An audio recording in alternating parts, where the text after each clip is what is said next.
All right, everybody. I got an exciting guest today.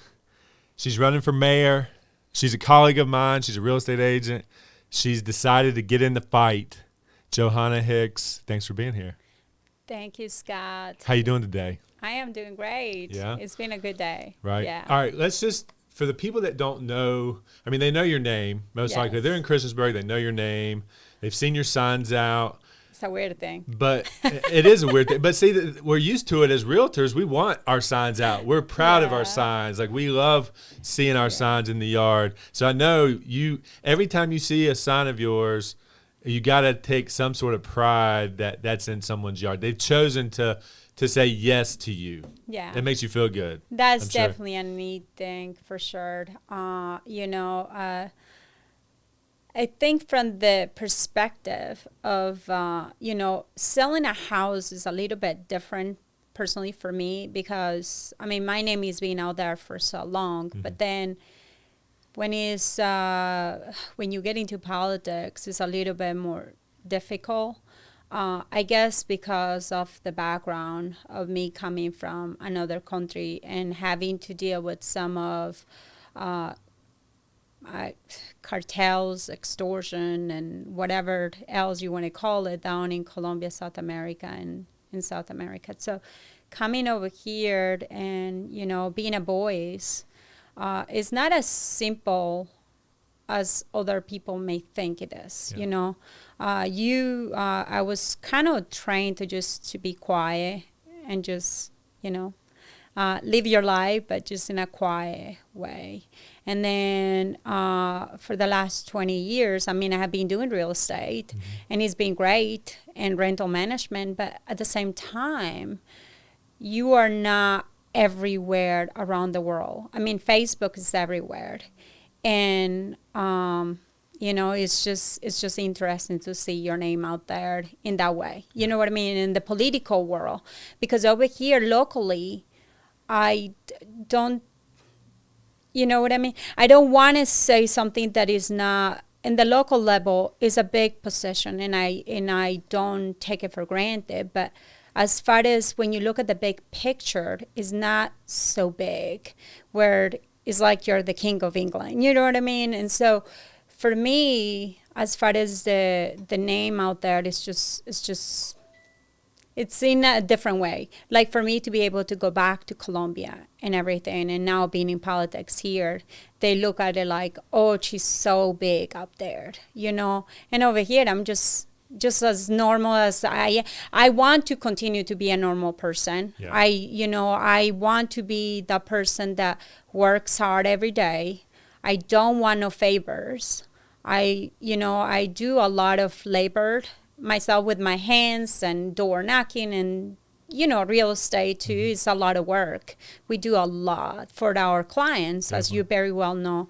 A lot of it is processing information and dealing with lenders and dealing with insurance companies and dealing with everybody else around it. But as far as the political world is, I don't feel like it's such a high position where you should be treated differently. But right. I just want to be the normal person. And I think you are. I think you will be. I think you'll have the open door. I think from what I know about you is you'll try to take every call you can get. I think that's the natural real estate person, is like, we're obsessed with talking to the people that want to talk to us. Yeah. Like, that's the service industry behind mm-hmm. us, is like, we hate missed calls. We hate things going to voicemail. Yeah. We want to know what your problems are. Yeah. We're helpers. Yeah. And real estate is not for everybody, as you very well know. Yeah. There is a lot of realtors that have come into this world and tried to make it over the years. And,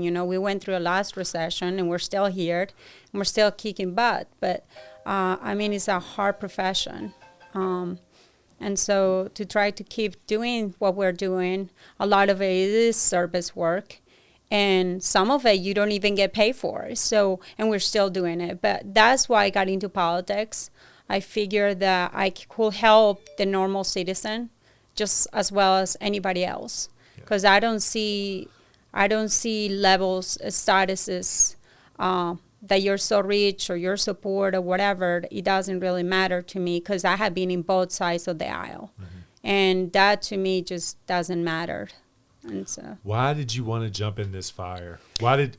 You have a nice life. You could do the real estate thing. What fired you up to be like, I can't take it no more. Yeah. I'm going to jump out here and be the face of the people. Like, why did you do that? What motivated you or pissed you off, or like what took you to the breaking point of like, I guess I got to get involved?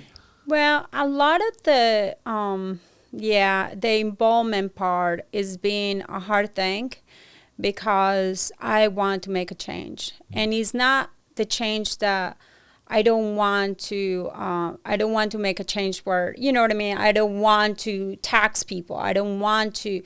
I love for people just to have a nice, normal life. I think Christiansburg has done a great job, but I think we need to be more welcoming to everybody.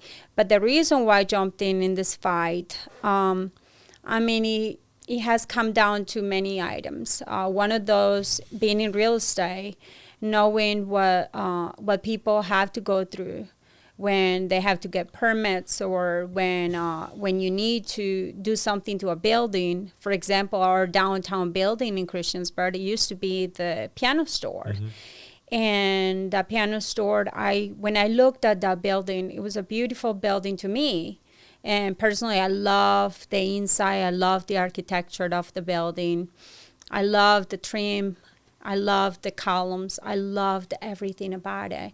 And that's what drew me to buy that building with my husband. And so then what our plan was from the beginning was just try to renovate it, but in a little bit at a time. And the downstairs was already in use. The one side was like, they still had it as part of the appliances store. And so it was in use. It was not a very good looking side on the right side, but it's still usable. And people still work out of the building. We wanted to make it better. And, in real estate and everything, you will want to have a nice office. And you have a nice office here and stuff. So you kind of try to get something, so people can come. Even though a lot of our business, as you very well know, we have these nice offices, but nobody comes and sees us. And we're always going out and seeing people and at their homes and showing them homes. So it's not necessarily for an office, but it's nice to have it. Yeah, it's a comfort thing. It's like if you want to build a business, you need to have a place where the business can be built. Exactly. And that's kind of what we're doing here. Yeah. Like I could work from home. Yes. I mean, we can. Yes. I don't have to have all this. I have this so I can get the people that I want to help me develop and run the business that I'm trying to create. And a lot of realtors are working from home and stuff, saving money. But I do feel like one of those things was I do love all buildings. And that was just a thing that I wanted to accomplish in my lifetime. And so we got into that. And then I realized soon enough that the town wanted to put restrictions on that. You have to gutter the building. You cannot do this. You cannot do that. You have to put water sprinklers on it. You have to do so much. By the time you finish fixing the building, you have to spend $100,000-$200,000 that's not accountable for. I cannot go and sell you a building, for $400,000, $500,000 when all you're able to see is $200,000. And so in real estate, that's something we have to deal with. So you had to put sunk cost into the place that wasn't necessarily going to get the value back out of it. Exactly. Because Christiansburg's red tape and all the things that they required of the building just kind of ripped money away from it. Yeah, well, and I think, wanting to open a local business is difficult. It's difficult on many levels. One of those, you got competition, always competition. Another one is following those requirements. Sometimes it's difficult.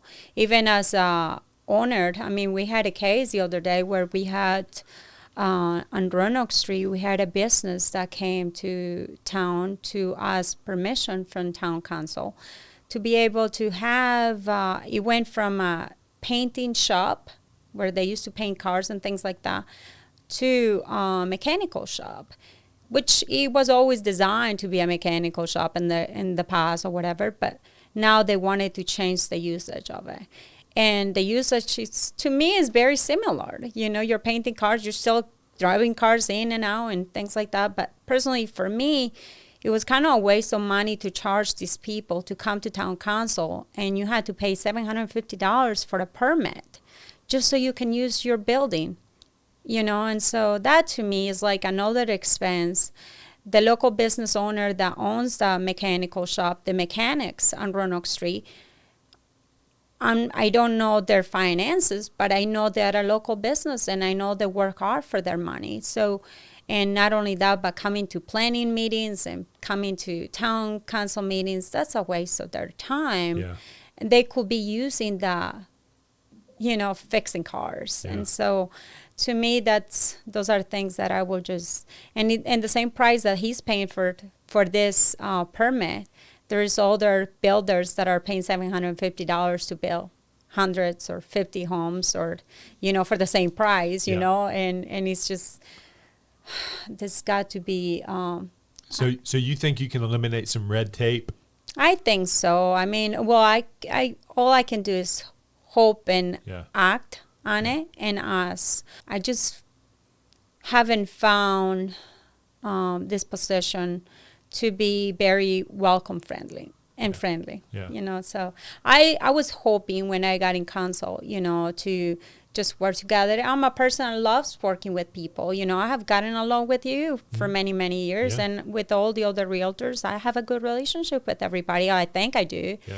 You know, everybody does what they're supposed to be doing, and I do what I'm supposed to be doing, and we all don't think the same, but we can work together. Definitely. And so just because you don't think like someone else, you still have to respect their opinion. And that comes down to freedom of speech. Yep. I mean, I'm running today as mayor because of my freedom of speech. I want to make sure that I make a mark. Yeah. And this is kind of like a karma thing, you know. You don't treat someone else nice, it's going to come back to bite you. For sure.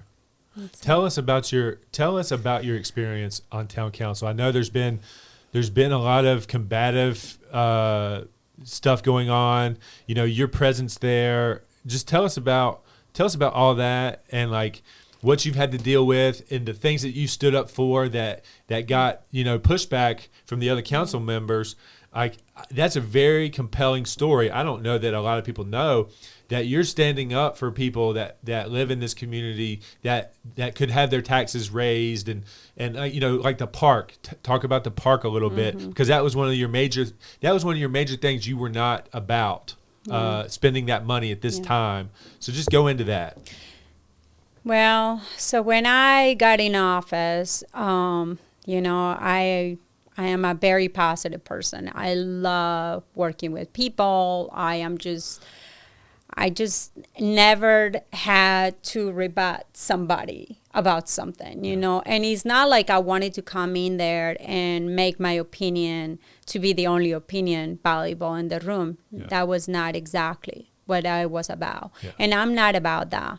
All I am is one vote, but the vote counts, you know. And so when it came down to the park, it's interesting how they try to portray me as I'm against something, but I'm really against what. So I love recreational places. I love green spaces. I just, you know, I long for having places to go to, mostly in a town like Christiansburg.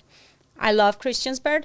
I have 4 children and I have a dog. So for me to have the ability to have a park that is large, for me to go out there for a walk and take my dog and things like that, those are great things. You know, it's an amazing thing. Now, what really got me was the point that you wanted to do this in the middle of a pandemic, kind of hidden from the rest of the public. And then you had all these meetings for so long, and they were enclosed meetings where I was even kicked out of these rooms when I was not even an elected official. So as a person, for you to be able to find out what they were doing, it was just difficult. So what do? You run for council, right? And then you just hope that you get in there. And I got in there, and then I started finding out more about our budget. Our budget's something to be concerned about. We were making like $55 million, and then you were spending more than what you were making. And last year was a perfect example of that. Even though we had CARES Act money from the government, which it was great, we still had a deficit of almost $9 million. Wow. That, to me, in the financial world that I have lived in, and real estate, even with my home finances, it scares me. Yeah. Wouldn't you get scared? Of course. And then somebody throws at you, oh, let's spend another 20 million, almost 20 million into this. But you're already down here. Like, okay, are we going to use all our reserves?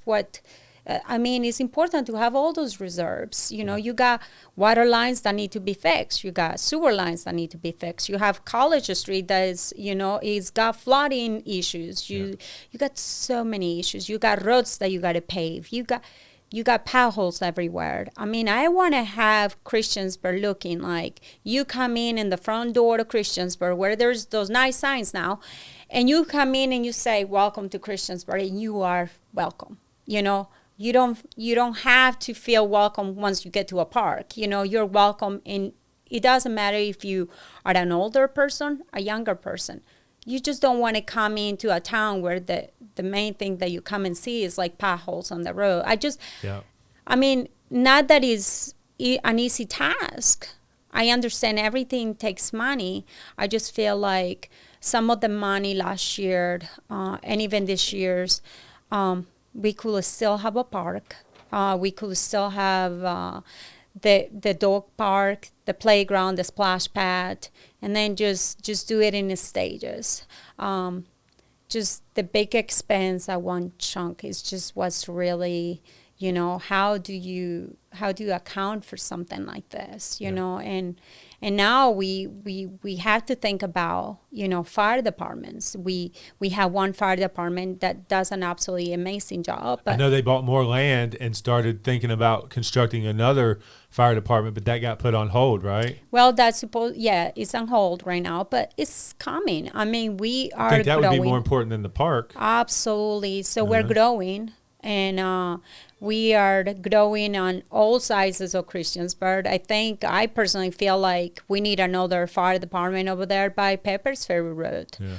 A lot of the development within the last years, you have seen it. Everything is just 200 homes went up on Glade Road, or at least 100. Yeah. Those little row house, the little one-level houses. Well, but those are the patio homes on the one side of town, which it would be good to have something on Roanoke Street. But then you have Peppersfield Road, which we got all those developments happening over there by Stafford Farms. And another 50 acres just went listed. Another development could be put up there at any moment. Yeah. So you got fire departments that you got to build. That will be public safety. We need to invest money in public safety. We need to continue we have done a great job with public safety, and I'm not talking bad about our fire department. Absolutely not. I think they do an amazing job, and the majority of our fire department is volunteer force. So for how long that's going to be like that, I don't know. For one department to cover this whole town is amazing feat. Oh my gosh. Yeah. Well, and that's like family. You see the fire department in Christiansburg, and they have really good, beautiful relationships. I want to have Christiansburg to be like the fire department, everybody gets along, and you may not be, on the right side or the left side, but we all have to agree we are Americans, and we have to get together, and be together the best we can, and just try to work towards a better future. And so, but like I said to you, I was not really against the park, but the timing was concerning, the money was concerning. Gotcha. Okay. Mm-hmm. Well, I'm going to go on to some assumptive language. So when you become mayor, what are the first little things that you're planning on working on? Well, Scott, with that, one of the things is that, remember, as a mayor, you really don't have a vote, but you get a say.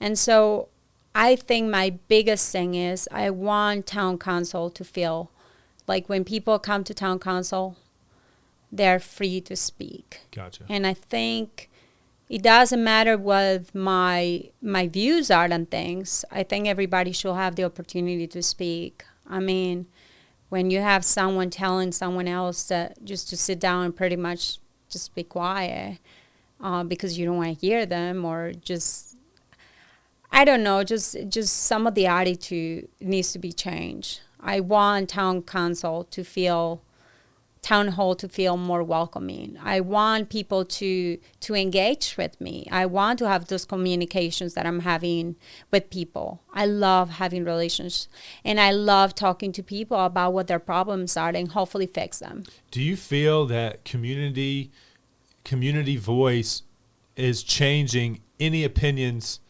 in the moment? Like if someone got up there and told a story, is that actually influencing this committee, or, like this is, well, I guess it's not a committee, it's a council, town council. Do you think anybody that stands up and voices their opinion on anything is changing anybody's mind in the moment on changing their vote from one thing to the other?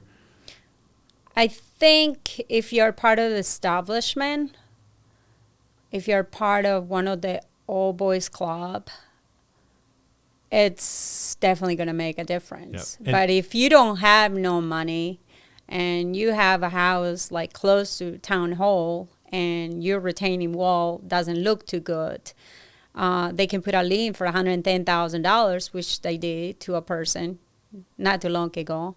And then, but if you have somebody else that the same thing happens, I don't know, the views are different. Now we want to help that person with the payment, or I mean, I don't want to sound negative, and I'm supposed to be very positive on this podcast today. So, but I think a lot of favoritism is going on, and I think a lot of, if I like you and I'm going to get something from you or whatever, things are going to get done for you. But if I don't like these other people on the other side, I'm just going to not listen to them or pretend like they didn't come to council. Gotcha. So you think the shortness of anybody that's getting up to speak, if they're not anybody that they know, they're being short with them and giving them the least amount of time they possibly can, and then telling them their time's up and they need to sit down. Exactly. Gotcha. I mean,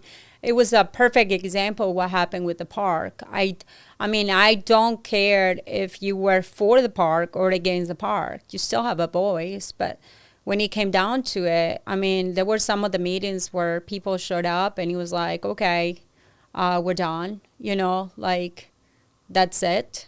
And so I don't know if you're going to talk. They did, when we voted for the park, it was kind of, to me, it was not very open and not very, it was just not what I would have done. If you're scared of something, you probably will do what they did. But if you wanted the town's opinion on something and you really wanted their voice to be heard, you probably would have done it differently. The way the park was played out was part of an amendment to the budget. And it was along with a whole bunch of other things. Like it was with VRS, it was like getting retirement plans for some of the police officers, fire department, which I was not against that. And there was like a raise for something else. I think it was for employees, if I'm not wrong. I mean, there were several items in there. There was a lot. And at the very bottom, it was like something like about a park, And then you had a public hearing about it. But it was a public hearing about the amendment. It wasn't really a public hearing for the real park. You know what I mean? And so when people came to speak, they thought they had to speak during public comments. They didn't. They had to speak during the amendment. And when they came out to speak, they were not given the opportunity to speak because they didn't speak during the amendment time, which I thought was so frustrating for me because I wanted to get out of my chair and just completely yell at the person that was in charge. You know, like, you don't do this, you know. And obviously at one point there was a lady that came and she was for the park and everything else too.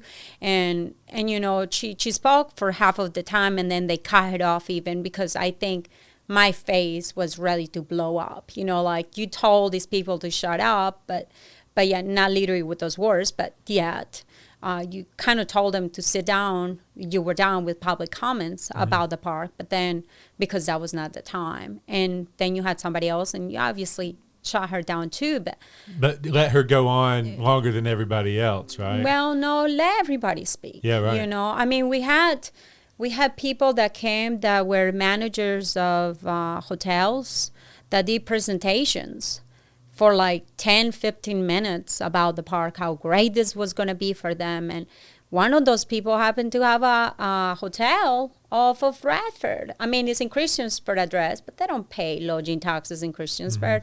And I mean, yeah, I guess the argument would be that those people will most likely come over here and eat meals here, but the lodging, we're not going to collect it from them, you know. Our hotels are not going to get that service anymore. But so there is a lot of, you know, I don't even know where to start. It's just been so much. Sounds like what I'm hearing is that there's going to be more empathy for every individual voice that comes across the podium at the town council meetings when you're mayor. That's the number one thing. Oh, absolutely. Yeah. I just feel like even when some of the people came out to speak that were in favor of some of the things that I was saying, all of a sudden one of the guys, his house, family house, was they went after his house. They have done one of the fences for another lady that came to speak. Within like days, they were doing something against her. I mean, it was just so much this last year.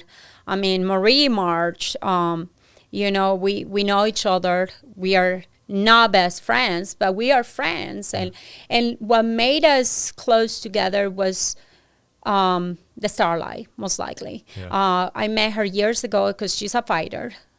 She's got it on her. And I mean, I feel proud to have someone like her in this area. Yeah. I mean, she's a successful woman. Yeah. Her and her husband are wonderful people that I think a lot of people take that for granted. I mean, I think her husband being a doctor, every single comment I have heard over the last years about her husband is being the best comments ever. He's the best doctor. He's this, he's that, you know.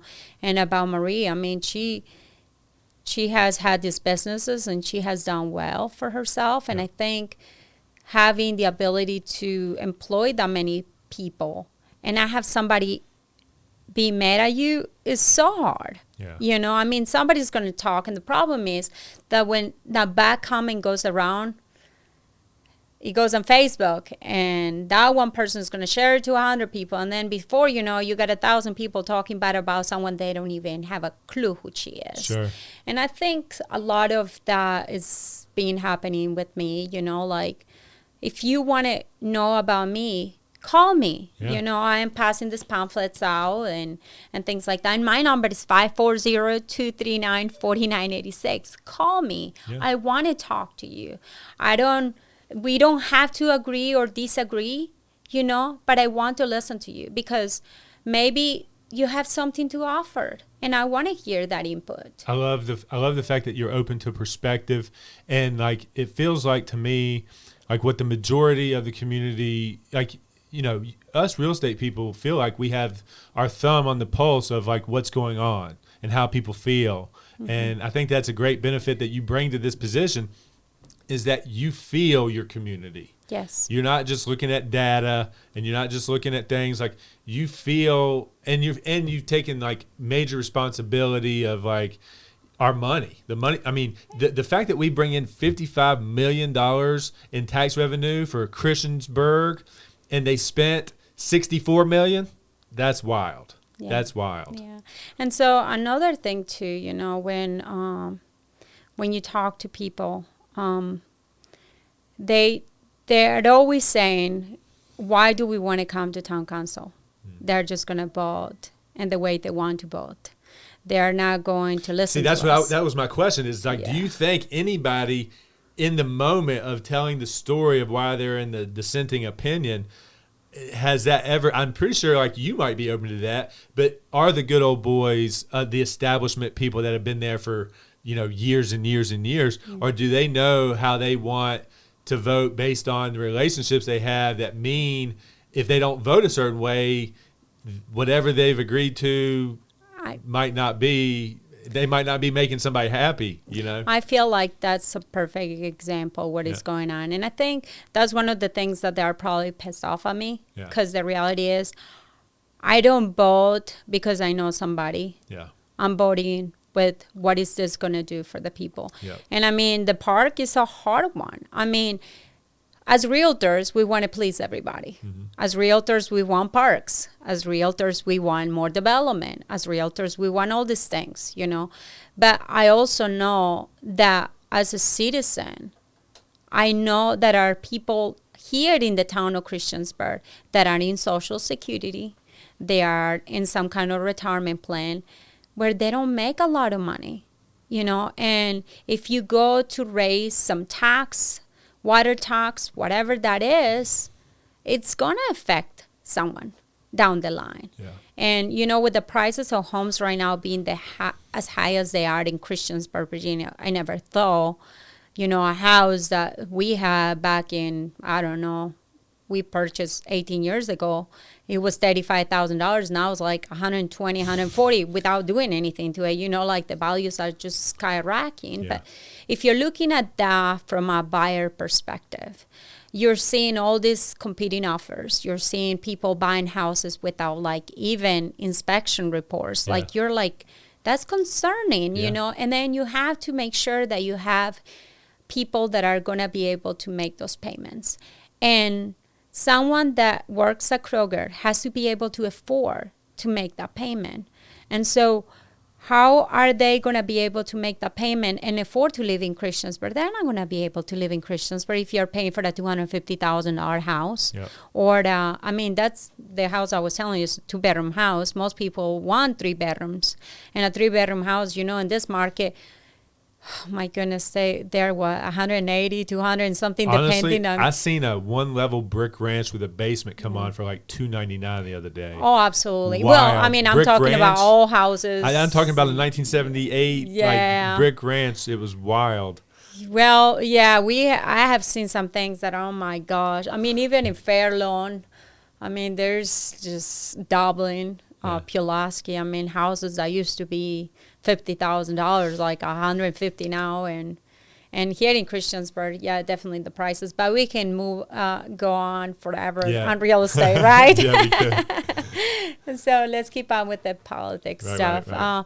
But no, I really want to make a change. I really want to hope that just because we may not be in the same economical ladder, that everybody can just get along and figure out how we can work together and move on with our town and making sure that we keep in a financial way that we can afford to live here. Last year, it was sad for me to get a couple of phone calls and then almost at the middle of the night, and that's when you think a lot of people are talking about, like, oh, we don't want people to live for free, And that's true because I'm in rental management too. And you want people to pay rents, which some of the people are not because of some of the government decisions that are being taken. It is difficult, but then you have people that are struggling. They were struggling last year because of the pandemic, couldn't pay their bills. They couldn't pay their water bill. And that was so frustrating for me because you had someone that had a good job, lost their job. The wife had to quit her job so she could watch the kids. And now all of a sudden they're almost homeless. And they have a $250,000 house that they just bought 2 years ago. And you go to the house and they call you and they tell you, I cannot believe you cut down my water. We don't have water to wash our kids' teeth tonight. And I was going out there and buying water bottles from Kroger and taking it to them. And it's like, that to me shouldn't be happening here. I came from a country where, third world country, and you have essentials. What are your essentials? Water was an essential. We almost had like a 700 people that were going to go and they were going to shut down their water for during that time of October or September, was it? And it was right before the governor said something about, you cannot do this anymore. But it was concerning. It was so concerning. Here we're telling people to wash their hands, and wash your hands, but we're cutting your water off. Yeah, and some of the people in council, I don't know if you saw some of the videos, but one of the videos got me a lot of a hard time, because one of the videos that they made was about being the rescue heroes. I don't know. Do you see that one? I did not see that. Oh my gosh, yes. One of the council people in there, and the person I'm competing with, they decided to make this video about washing your hands and how they were the rescue heroes of the town. And I kind of like, really? Really? Here you're doing this, and you want to raise the water bills at the same time. I was like, hell no. You're not doing this. And I was very much against raising the water bills last year. Yeah. And I brought so much pain to them, and I asked so many questions. They couldn't handle me last year.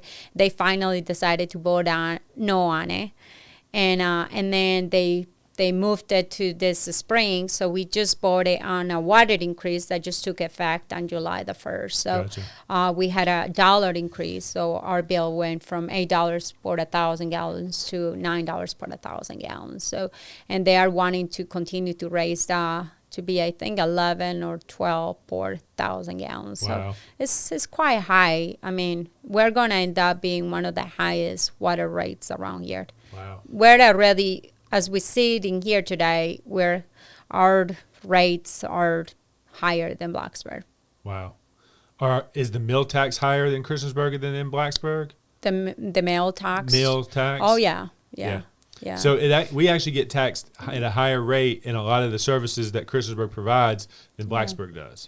Yeah, so 12.8% for the meal tax in Christiansburg. Obviously, that includes the 5% from the state. But one of the things that I think you were going to be talking about was the decision making when it comes down to saving people money with their meal stocks. Yeah. I think sometimes it's like trying to move some of that money, providing, like relocating some of the money from like tourism, Yeah. Tourism, right now we're paying like 1% to the tourism agency to be able to, that comes out of the lodging and restaurant fees, gotcha. The meal tax.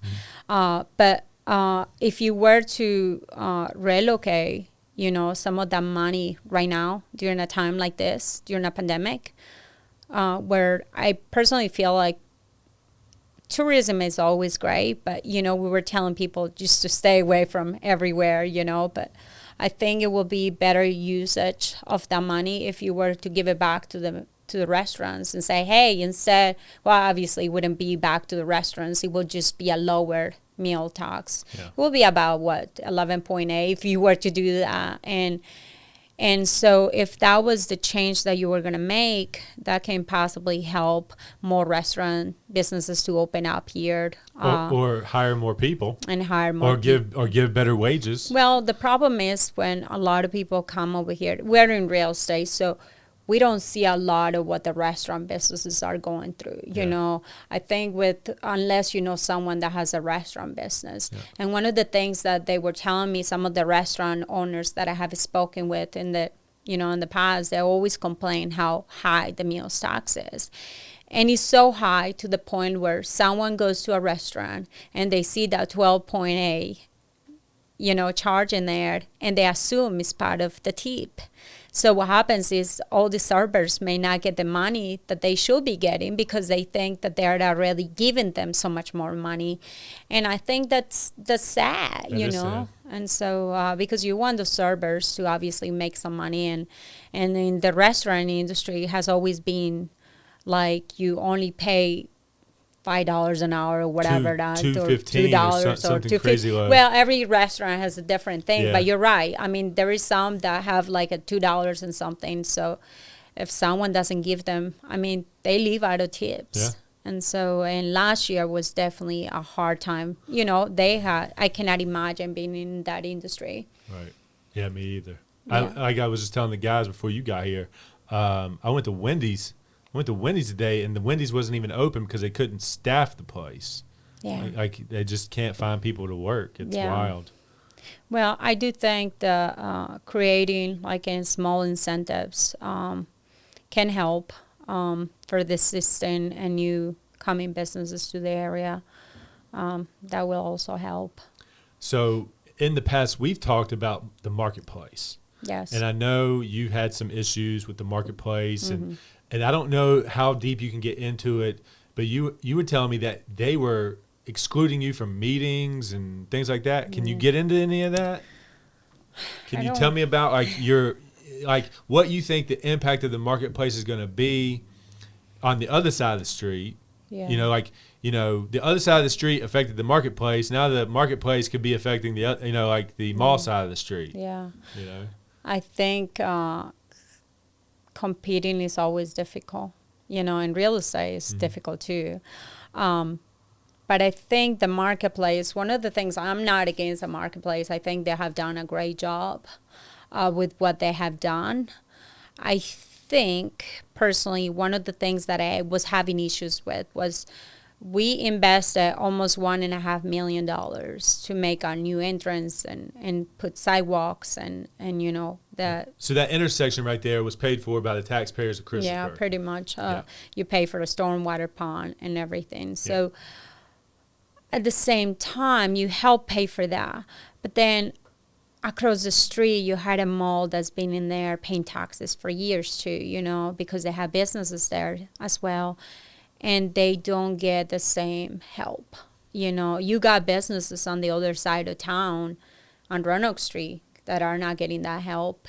If you have a new business, you may have to follow the new restrictions, which is building sidewalks, and you got to pay for all those things. I mean, Marie's perfect example of some of those things. I mean, when she was building one of her, well, not building, just restoring some of her places and stuff, like sidewalks, and having to pay for all those things out of pocket when you're just starting a business is just not, you just cannot pick and choose who you want to help, And so that's the one thing that I think it's so hard to deal with, because like I said to you, you want to tell everybody, you want to give them money to, but I think asking the hard questions is also difficult. And being the person that has to ask the questions is difficult because you don't want to be the bad person, Right. I asked about a question about a person, actually it wasn't really about the person. It was about the money and a link that was a news article from Pulaski, and where there was some money that they couldn't account for at the time and things like that.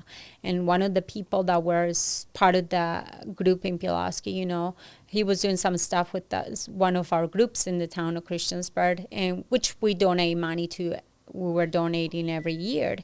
But anyhow, I love this town. I love where we live. I think it's a beautiful place. I think, we can definitely get along. And I think there's a lot more things that are here to come. I am excited to fix I would like to see more incentives for local businesses. I would like to see more of the downtown and Cambria area to become a better place, because I feel like they are forgotten. And I think with the building of the new park on the other side of town, I think it's going to draw a lot of those people to that area too. Sure. And that to me is a concern too. Not just because I have a business downtown, it doesn't matter. That's not part of this. I think it's because you are moving the people to other places, and now they're not going to want to come back over here. How do you draw them back? And I think we're going to have to invest some money downtown one way or another. How is that going to happen? I have a lot of ideas that I would love to see. I would love to see more green spaces downtown. I would love to see a downtown park have a bathroom. I've been asking for this for over 2 years, almost 2 years. And we got a bathroom down at Depot Park, which I think is a lot better than having portal parties. Oh, yeah, definitely. And that was a really cool thing. I was able to get that to town council for them to approve. And they approved it. I was quite impressed. So you did. So you have, even though you're in the minority, you've been able to bring something that had been. Yeah. And then they built the one in Circle Park. I would have liked to have that one a downtown park instead. But they told me that if we got more money from the state, that we'll be able to most likely have another one for the downtown park, because it was going to involve a little bit more work and whatever. But I do want to see bathrooms at the downtown park. I would love to see a water fountain. I would love to see what people want to see, So send some ideas. Tell us what you want to your downtown to look like. I have a website, JohanaHicks.com. I have a Facebook account. You can message me there. You can send me an email to Johanna@summitridgerealty.com. You can reach out to me. I am very, I'm out there. You call me, you send me even to my Facebook account, Johana Hicks. You can send me a message and I'll come and meet you. I'll come and talk to you. You can send me an email. You can do so many things to reach out to me. I want to make sure that I do a good job.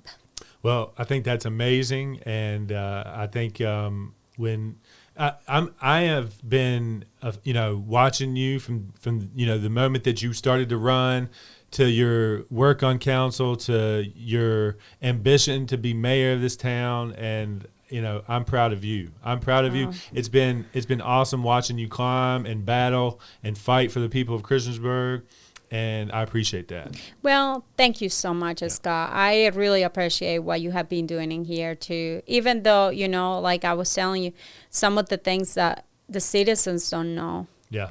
And that's why I was excited to have you on, is because, and anybody really, because especially in this world, people get familiar with names and they get familiar with certain things, but they don't really go deep into who people are. So hopefully this is going to allow people to see you're genuine, see that you're passionate, see that you actually care, and that you'll make an impact for Christiansburg. Well, and I'm not doing this for me. The money that I'll be making on this, peanuts. I am donating one $100,000 commission, as far as the commission you would earn on that type of house. That's pretty much what you get paid, right? For the year. Yeah. For the whole year. For the whole darn year. Working your tail off. Right. Having to deal with people. And then, my family. Yeah. My husband, we own the rental management and we own real estate company. Yeah. And I tell you what, they have gone after him. Yeah. He's not doing anything. He works hard. Yeah. You have known him for a long time. He's a good man. Yeah. He's a good man. He's not as outspoken as I am, but he's a good man. Yeah. And I love my husband. He's been very supportive. He thinks I'm nuts for running into politics. Yeah. He's like, oh my gosh, like everybody else thinks in the town. You're never going to change their minds. Whatever. But I feel like we have an opportunity to speak. Yeah. And me being Hispanic, I'm just so happy to bring that from the side of the world to here. Yeah. I feel like some of the things that you may take for granted are the things that excite me the most, right. me being able to have a tree or have a water fountain. I just enjoy things like that, cross country. My daughter is into cross country, and my children were, but my daughter, she likes it and she loves it. And I go to all these other places in other, Salem and Roanoke and Blacksburg and everywhere else. And they don't have, the racing trucks are not what you expect to see as you think that they are so well done. No, there's a whole bunch of dirt and, it's not very good and pretty. And I wanted to see something like that in Christiansburg, like a place that is going to bring so many thousands of people, but it's not going to require a lot of money. I grew up playing soccer with my brother, and we play with, I tell you what, we made one ball out of it one time. Horrible socks that have holes everywhere. We'll fill them up with rice, dry rice, and it was a perfect ball. I mean, that's what, when we went to the farms, my father, one of the most beautiful things I learned from my father, and this is a really cool thing. My father was very poor growing up, extremely poor. And growing up, we had some money. But growing up, we were not allowed to bring anything, no toys, no nothing from our house to the farms. Why? Because my father wanted us to share time with the farm kids and to be able to build our own toys. So we did. I learned to make the best toys out of nothing. Wow. And I tell you, when I'm telling you daddy socks that the farmer doesn't use anymore and my father didn't use, and they have holes everywhere, and we made horses out of them. We just stuffed them up, and all the boxes in the house, we saved them up. All the toothpaste boxes, we made boxes out of them. I mean, we just were so creative. Yeah. And I think that was one of the things that I was so happy to learn from my dad, because my dad made us be, I guess, just be real, like make sure that we didn't become so like we have everything. Yeah. No, you can make everything. And I think you don't have to have a lot of money to be happy. And that's one of the things I have learned over the past. Sounds like he taught you how to be resourceful, not so much focused on the resources, type thing. Yeah, but it was, it was a cool story, because it's just amazing what you can do and the relationships we build with these farm kids. And every Christmas we got presents for them. My father will get this big card full of toys, and the toys that he didn't buy us, he'll go and give them to the other kids, which was great. We loved it. And so we still do that. But I have donated most of my checks from town council to people, to different nonprofit organizations. Nice. So that's been one of the things, because, I feel like we are not rich, and definitely not rich. We're definitely not upper, higher class. We're just working class like everybody else. We work every day. During the pandemic was hard. We have 4 children, and being home, it was difficult.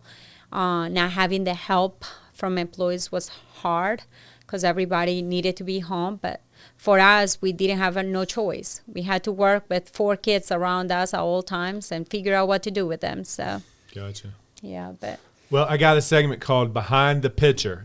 Tell us what's going on and what event this is. And oh, my goodness. What's So that was actually really cool. Let's see this one. So that's my daughter, Natalie Hicks. That happened during September 11, downtown Christiansburg, at the Rocking Main Street. That's just special to me, I guess, too, because here you got a child that was not born during September 11, 20 years ago. And 20 years ago, 3 days before the Twin Towers fell down, I was at the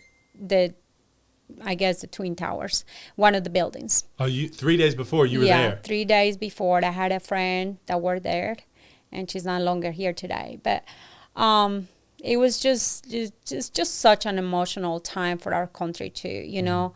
20 years feels like it was yesterday, but it really wasn't. Yeah. But in our house, it's still, still a painful memory. Yeah.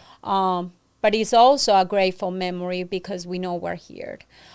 So my daughter was with me at the downtown, but we had the town of Christiansburg. We had the police department, fire department, rescue squad.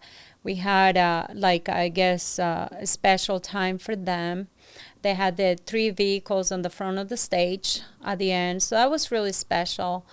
I've really enjoyed Christiansburg doing these types of events, shutting down Main Street. I really enjoyed those. Oh, I think they're fabulous. Yeah. I think they're fabulous. You know what I would like to see? I would like to see more of the international festivities too. Yeah. Bring some of the cultural. We have so many people. As you very well know, we have a lot of people in this area. Very diverse crowd. We are so diverse right now. We have people from all over the place right now. I am working on 5 deals like this week with people that are, none of them are from here. And it's just so cool. People from Iraq, got one from England. I got another one from like South America. And then the other ones are like from, well, I guess Dominican Republic. So it's still Central America. Yeah. But anyway, it's just so cool how diverse we are in this small area. And I feel like Christiansburg is in such a beautiful, perfect place because it's like this triangle. You know, you got Radford University and you got Virginia Tech. But yeah, we're not a university town. We're not a college town. And that makes it for a perfect place because we're the perfect family place. We're close to the mountains. We're close to the rivers. We're close to hiking. I mean, you can do so many things, hiking and running and whatever you want to do is like here in our fingertips. And I think we're safe because of that too. I mean, there is... you don't have to deal with hurricanes. You don't have to deal with earthquakes. You don't have to deal with any of those things that you will probably be dealing with in other places. And if we do, it's so very rare, and it probably doesn't make as big of an impact on the like it does in other certain areas. So. Yeah, I mean, we do get rain, and I hope to fix like the problem in College Street. That's really in my radar. Yeah. It needs to be fixed because last year was a scary call. We got one of the houses got flooded so badly where a dog was in the basement, and that could have been a person, you know. And so we definitely need to take care of some of the infrastructure. Gotcha. Yeah.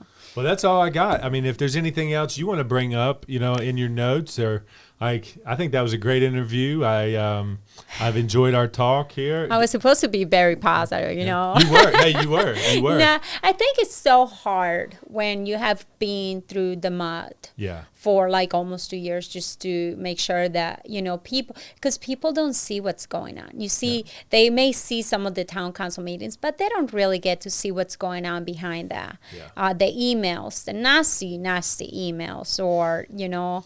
This power game is really, really interesting, isn't it? Like how the dynamic and the politics of it all, and you know, trying to grab power and influence, and it's just wild. Yeah. Yeah. Well, I had no clue it was this bad. Yeah. Like, you know. I told you to read I think at one point I told you to read the 48 Laws of Power. Like that's really relevant. Yes. In what you're trying to do. Oh my gosh, yes. Yeah. That's definitely true. And I mean, a lot of our Second Amendment was on the line for a little while. Yeah. I mean, we had one of the council members that kept writing articles on the news articles. And they wanted to just be, some of those council people just look at Blacksburg like Big Brother, and they want to just copy everything. They think that Blacksburg's doing is right for Christiansburg, which is totally not true, and Blacksburg does not need to be used as Big Brother for Christiansburg, in my opinion. We don't. I think we're so different. Definitely. I think, you know, you do have a lot of the younger population in Virginia Tech and everything else, and I mean, that's great. That's why they're there, you know, and I love being here. So let's not make it a college town. I like it to be a family town, you know, as long as that we can. That's why having green spaces and things like that. Because, I mean, tourism is great. Don't get me wrong. I want tourism. Like, that's why I was telling you we need to do a little bit more downtown and other areas. Cambria is huge. very nice place to bring some of that historic history alive. But as far as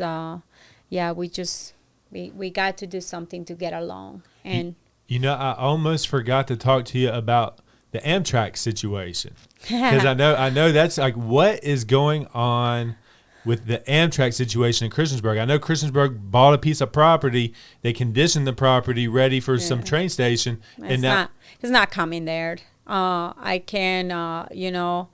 I know that they try to do all these things or whatever, and I have been very much outspoken about this. Like, it's not coming there. I really knew it wasn't coming there. Like, what other sites are they considering? It's coming. It's most likely going to the Thorn Farm at Virginia Tech, which is it may be there. So they're going to go in Blacksburg. It may be at the Yellow Springs also. They are looking into it. Could it? I mean, I've even heard rumors that it could actually end up in Radford. I don't think so. Okay. Maybe down the line, maybe Gotcha. there will be another branch that will be branching out that way. But Gotcha. I don't see, with what I have seen so far, I know for sure it's not coming to the Cambria side, because Norfolk Southern made a huge mistake. From what I heard, was that they made a huge mistake allowing passenger rail in Roanoke on some of the sites. That has affected their cargo lines tremendously, and that is millions. And so what they decided to do was, like, they are going to allow us to use the Virginia line, which it goes behind Corning, and that one is the one that's definitely going to be used. It's not going to be coming back Cambria, it brings a lot. It's sad to me to hear, because how neat it will be to have a passenger rail system right downtown. Well, it's not downtown, Pretty that much, was the pretty downtown much. before. Yeah.